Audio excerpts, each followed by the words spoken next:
Charger లేదు నా కార్లో. నా ఫోన్ స్విచ్ ఆఫ్ అయిపోతుంది. ఎన్నో రోజుల నుంచి ఛార్జర్ అనుకున్నా, కానీ ఒక్కసారి కూడా దొరకలేదు ఛాన్స్. సో ఈరోజు వాల్మార్ట్కి వెళ్ళి ఛార్జర్ అనుకుందాం ఫిక్స్ అయినా. కానీ ఈ ఏరియాలో చాలా పార్కింగ్ అసలు దొరకట్లేదు నాకు. చాలా కష్టంగా దొరికింది పార్కింగ్. ఫైనల్లీ సర్లే ఇదొకటి దొరికిందిగా అని చెప్పి పెట్టి వాల్మార్ట్కి వెళ్తున్నా. లెట్స్ సీ ఇక్కడ ఏం ఛార్జర్లు ఉంటాయి. ఇది నాట్ ఎంటర్ అంట.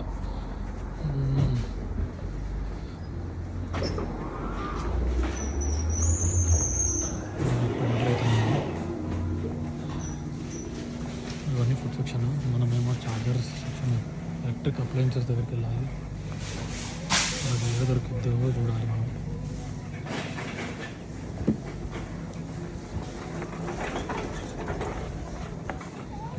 కోకోకోలా ఉన్నాయి. ఇక్కడ మేనీస్ ఉంది, ఇక్కడ సాసెస్ ఉన్నాయి, ఫుడ్ ఉంది మొత్తం. ఇక్కడ డ్రెస్సులు ఉన్నాయి రైట్ సైడ్లో. నాకు కావాల్సిన యాక్సెసరీస్. ఇక్కడికి వచ్చాం మనం ఇప్పుడు. నాకు తెలిసి ఇక్కడే ఉంటుంది మనకు కావాల్సిన ఛార్జర్. ఇంట్లో కూడా ఉండదు నాకు తెలిసి. ఎక్కడుందా అని చూస్తున్నా. నాకు తెలిసి అది ఎలక్ట్రానిక్స్లో ఎక్కడో ఉంటుంది.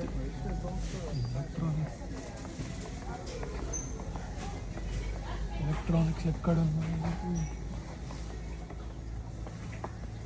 అక్కడ ఉన్నాయి. సీసీ కెమెరాస్, మానిటర్స్ అక్కడ ఉన్నాయి. మనం అక్కడికి వెళ్ళి తీసుకుందాం ఫస్ట్. అయితే నాకు ఒక వాల్మార్ట్లో ఏమి ఇష్టం అంటే అన్నీ దొరుకుతాయి, చాలా బాగుంటాయి అన్నీ దొరికినా. సరే అని చెప్పి ఈరోజు నేను ఇక్కడ మౌజులు ఉన్నాయి, కానీ మనకు కావాల్సిన ఛార్జర్, మనకు కావాల్సిన ఛార్జర్ అని చూపిద్దాం. మనం చూపిస్తే అని ఉందో లేదో చెప్తాను. లేకపోతే మనమే ఒకసారి మొబైల్ ఛార్జింగ్ దగ్గరికి అని ఒక ఏరియా ఉంది, మొబైల్ ఛార్జింగ్ దగ్గరికి వెళ్తే ఇక్కడ ఉంది. ఇక్కడ మరీ $16 ఉంది. చూద్దాం మరి $16 తీసుకుందామా లేకపోతే ఇంకేమైనా తక్కువ ఉంటే తీసుకుందామా అని చూస్తున్నా. ఎందుకంటే నా దగ్గర ఆల్రెడీ వైర్ ఉంది, జస్ట్ మనకి ఛార్జర్ కావాలంతే.